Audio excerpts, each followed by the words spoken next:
দেশ নায়ক তারেক রহমান এসছেন। আমরা কি আনন্দিত না? সবাই আনন্দিত। মাননীয় প্রধান অতিথি প্রধানমন্ত্রী শহীদ রাষ্ট্রপতি জিয়াউর রহমানের নামে এই বিশ্ববিদ্যালয়ে একটি হল ছিল।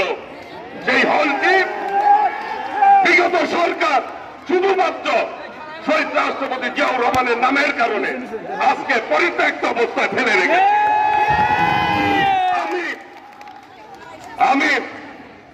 আপনি আমাকে মনোনয়ন দিয়েছিলেন। আপনার মনোনীত প্রার্থী হিসাবে টাঙ্গাইলবাসী আমাকে বিপুল ভোটে বিজয় অর্জন করেছে শুধুমাত্র আপনার কারণে।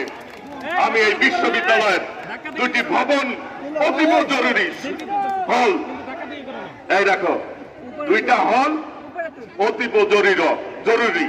একটি শহীদ রাষ্ট্রপতি জিয়াউর রহমানের নামে দরকার, আর একটি দেশ নেত্রী বেগম খালেদা জিয়ার নামে। এটা ছাত্রদের প্রাণের দাবি।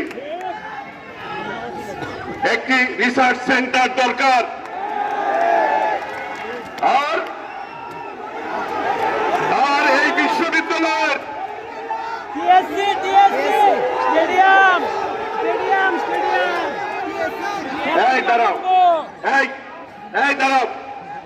এই বিশ্ববিদ্যালয়ের একটি স্টেডিয়াম রয়েছে পিছনে।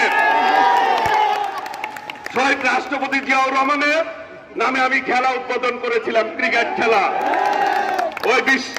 এই স্টেডিয়ামটি সবাই চায় এটি উন্নত মানের হোক, জায়গা রয়েছে।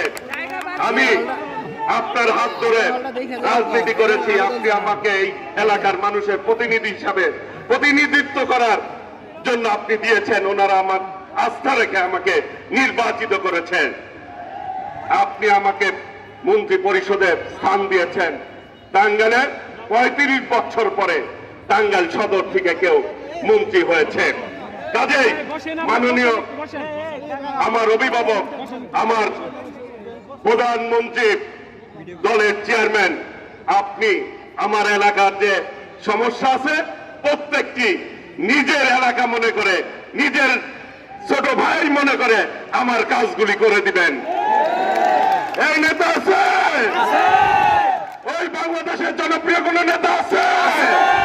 সবাইকে হাত তুলে বলতে হবে নেতা আছে। ওই সেই নেতা তারেক রহমান। এখন বক্তব্য রাখছেন আমাদের অভিভাবক, আমাদের নেতা, গণপ্রজাতন্ত্রী বাংলাদেশ সরকারের মাননীয়